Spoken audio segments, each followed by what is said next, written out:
পটুয়াখালী ৩ আসনে বিপি নুরুল হক নূরকে বিএনপির পক্ষ থেকে যে সর্বাত্মক সহযোগিতা ও সাংগঠনিক সমর্থন প্রদান করা হচ্ছে, সেই পারস্পরিক শ্রদ্ধা ও দীর্ঘ বন্ধুত্বের প্রতিদান হিসাবে পটুয়াখালী ৪ আসনে এখন থেকে কাঁধে কাঁধ মিলিয়ে কাজ করতে আমরা অঙ্গীকারবদ্ধ। আজ এই যৌথ সংবাদ সম্মেলনের মাধ্যমে আনুষ্ঠানিকভাবে জানানো যাচ্ছে যে পটুয়াখালী ৪ আসনের সামগ্রিক উন্নয়ন ও রাজনৈতিক স্থিতিশীলতা নিশ্চিত করতে গণ অধিকার পরিষদের মনোনীত প্রার্থী জনাব মোহাম্মদ রবিউল হাসান ধানের শীষের প্রার্থী এবিএম মোশাররফ হোসেনের প্রতি পূর্ণ সমর্থন ব্যক্ত করেছেন। নির্বাচনী বিধি অনুযায়ী ব্যালট পেপারের নিজস্ব প্রতীক থাকলেও মোহাম্মদ রবিউল হাসান পটুয়াখালী ৪ আসনের মানুষের আশা আকাঙ্ক্ষার প্রতিফলন ঘটাতে এবং একটি শক্তিশালী জনপ্রতিনিধিত্ব নিশ্চিত করতে ধানের শীষের বিজয় ত্বরান্বিত করার ঘোষণা দিয়েছেন।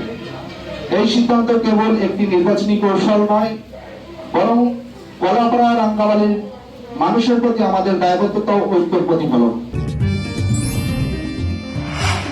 আমা অথেন্টিক ব্রাজিলিয়ান কফি। প্রিয় সাংবাদিক ভাইয়েরা, এই সমঝোতার ফলে পটুয়াখালী ৪ আসনে বিএনপি ও গণ অধিকার পরিষদের নেতাকর্মীরা এখন থেকে একটি শক্তিশালী টিম হিসেবে মাঠে থাকবে। পটুয়াখালী ৩ আসনে বিএনপি যেমন আন্তরিকতার সাথে গণ অধিকার পরিষদের সার্বিক সহযোগিতা করে যাচ্ছে, ঠিক তেমনি পটুয়াখালী ৪ আসনেও এবিএম মোশাররফ হোসেনকে বিজয় নিশ্চিত করতে মোহাম্মদ রবিউল হাসান তার সকল সাংগঠনিক শক্তি ও সমর্থকদের নিয়ে ধানের শীষের পক্ষে কাজ করে যাবে। বিগত দিনে একপক্ষীয় শাসনের অবসান ঘটিয়ে একটি অংশগ্রহণমূলক ও উন্নত জনপদ গড়ার লক্ষ্যে এই ঐক্য আজ সময়ের দাবি।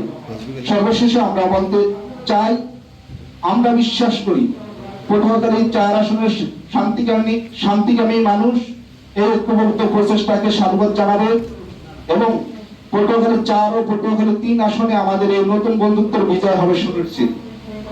এলাকার উন্নয়ন এবং মানুষের মর্যাদা রক্ষায় আমাদের এই পথচলা আগামীতেও অব্যাহত থাকবে ইনশাআল্লাহ।